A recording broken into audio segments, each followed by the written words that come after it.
gebed wat ek vir elkeen graag wil bid hierdie naweek is, Vader, verskriklik baie dankie, dat ons die voorreg gehad het om nog 'n week te kon hê in ons lewens. Vader, en dankie vir hierdie nuwe dag wat voorlê, en baie dankie vir die naweek, liewe Here, wat ons ook kan binnegaan.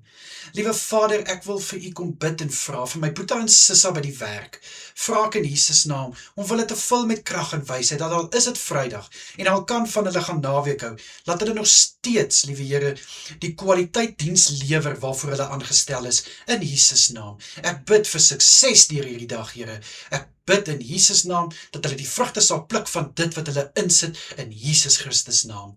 Vir my Boeta en Sissa by die huis, Here, bid ek dat dit wat hulle hande vind om te doen, mag dit voorspoedig wees, mag dit voorspoed lewer, en ek bid, Here, dat hulle 'n verskil sal kan maak in die mense rondom hulle se lewens, al is dit iets kleins wat hulle doen, in Jesus se kosbare naam.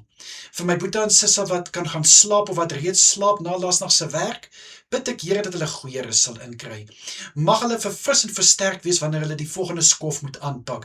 En liewe Here, soos ons bid vir die volgende skof, bid ek vir hulle wat deur die aande moet werk in hierdie naweek, vir hulle wat oor die naweek moet werk. Vader, vul vir hulle asseblief met innerlike versterking. Ek bid vir insig, ek bid vir wysheid, om nog steeds hulle beste te kan doen en gee. Ek bid in Jesus naam, seën hulle werksomstandighede, seën hulle toekoms, seën hulle vermoë, Here, en ek bid en sê dankie vir wat hulle bereid is om op te offer en om te gee, om nog steeds te kan werk, al is dit oor 'n naweek, al is dit in 'n aand, om te kan sorg vir hulle families en vir hulle 'n toekoms te kan bou.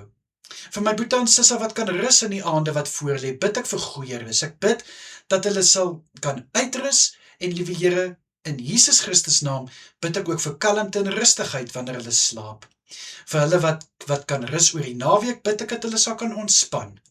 Mag hulle die stof van hulle voete afskud, en ek bid dat hulle sal kan herlaai van dit wat hulle so uitgeput het hierdie week, in Jesus naam. Vader, vir Sondagse dienste wat plaasvind, bid ek dat alles sal goed afloop. Ek bid, Here, vir U hand van seën oor elke kerkgebou. Liewe Here, ek bid vir die predikers, om gevul te wees met 'n woord wat uit die troonkamers van die hemele kom. Mag U worshipspanne, liewe Here, hulle talente wat U vir hulle mee geseën het, gebruik tot verheerliking van die naam van Jesus, en laat die klanke wat van hulle monde en hulle hande afkomstig is, 'n soete geur loslaat in die koninkryk. My gebed is vir elke een wat seker maak, alles loop reg by die kerk. Elke een wat 'n diensplig het, bid ek, Here, om U hand oor hulle te hou, en dat hulle weet, Here, hulle doen dit vir U en nie net vir mens nie, in Jesus se kosbare naam. Vader, ek bid ook so, dat U asseblief vir elke een sal veilig hou deur hierdie dag, sal veilig hou deur die naweek, beskerm hulle in die aande, Here, en mag elke aktiwiteit wat vanaand gaan plaasvind by kerke, liewe Here, geseën wees, selgroepe wat by mekaar kom, Bybelgroepe, gebedsgroepe, bid ek, Here, dat die boodskap en woord wat bedien word op 'n vlak gebring sal word, dat elkeen dit kan verstaan, en iets daaruit vat en hulle eie maak.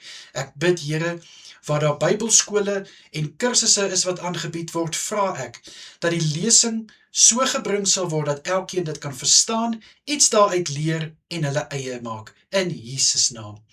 Vader, baie dankie dat ek die voorreg het om tot U te kan bid. Mag die naam van Jesus geheilig word tot in alle ewigheid, in die kosbare naam is dit my gebed. Amen en amen.